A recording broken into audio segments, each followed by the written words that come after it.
किन्नौर देश की ओर। 17 मई को राहुल सांकृत्यायन ने रामपुर, हिमाचल से किन्नौर के लिए प्रस्थान किया। मेरे पास खच्चर का सामान तो है, लेकिन मैं पहाड़ में अकेला खच्चर नहीं ले जा सकता। सोचता हूं कि सामान के लिए एक खच्चर और चढ़ने के लिए घोड़े का प्रबंध कर लूं। अच्छा सरदार साहब और विद्याधर जी, अब आज्ञा दीजिए, चलता हूं। अरे भाई, ये घोड़ा ठमक क्यों रहा है? घोड़े की पीठ तो कटी नहीं है। हाँ, कटी हुई है। इसे तुरंत अस्तबल में ले जाओ और दूसरा घोड़ा ले आओ। मैं गौरा में प्रतीक्षा करूंगा। चलो, तब तक पैदल ही चला जाए। 9 मील कोई ज्यादा दूरी नहीं है। 3 घंटे लगे, लेकिन मैं गौरा डाक बंगले पर पहुंच ही गया। लीजिए साहब कुर्सी, थोड़ा आराम कर लीजिए। लीजिए साहब, मैं खच्चरों को भी ले आया। लगता है आप हमसे भी अधिक थके हुए हैं। दोपहर को सिर्फ छाछ पिया था, इसलिए भूख भी लगी हुई है। चलो, अब हम मान्योरी की धार पहुंच गए। स्त्रियां तो यहां पूर्ण साड़ी पहनी हुई हैं।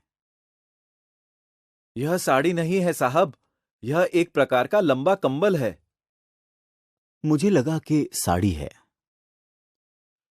यहां से जब आप नीचे जाएंगे तो आपको सिर पर स्त्रियां रुमाल बांधे मिलेंगी। किन्नौर की औरतें सिर पर टोपी पहनती हैं। चलो, अब हम दुकान के पास पहुंच गए। लगता है बनिया बीमार है। यहां मेरे खरीदने के लिए कुछ नहीं है।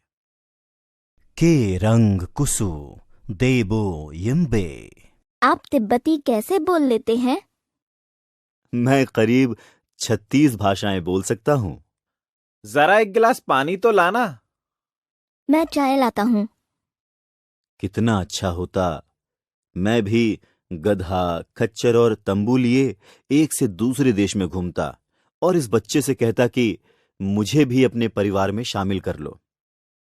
शाम तक हमें नचार पहुंचना है, तो अब चलना चाहिए। देवदारों का कितना सुंदर वन है यहां। 18-20 खूंट का सुडरा गांव यही है। इसके पास किसी गुफा में वाणासुर की पत्नी ने 7 संतानों को जन्म दिया था। चल भाई घोड़े, तू भी अपने मन से चल। चलो, अब नचार पहुंच गए। 5:30 बज चुके हैं। इधर बहुत भालू हैं। यह घोर जंगल है। यदि भालू आ गए तो क्या करूंगा? चाय पी लीजिए। ढिल्लन साहब, यहां तो बड़ी ठंड है। सप्ताह में एक बार ही नहाना यहां काफी है। चलो, अब हम वांगतू बंगले पर आ गए।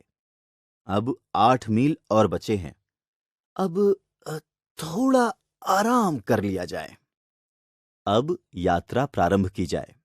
यह रहा वांगतू लोहे का पुल। इसे पार कर सतलज के दाहिनी चलना है। वर्षा के मामले में वस्पा वाले चीनी के मुकाबले अधिक भाग्यशाली हैं, किंतु साथ ही सूखे जलवायु के फल जितने अच्छे चीन में होते हैं, उतने वस्पा में नहीं। अंगूर वस्पा में वर्षा से फट जाते हैं, इसलिए लोग अंगूर के बाग नहीं लगाते।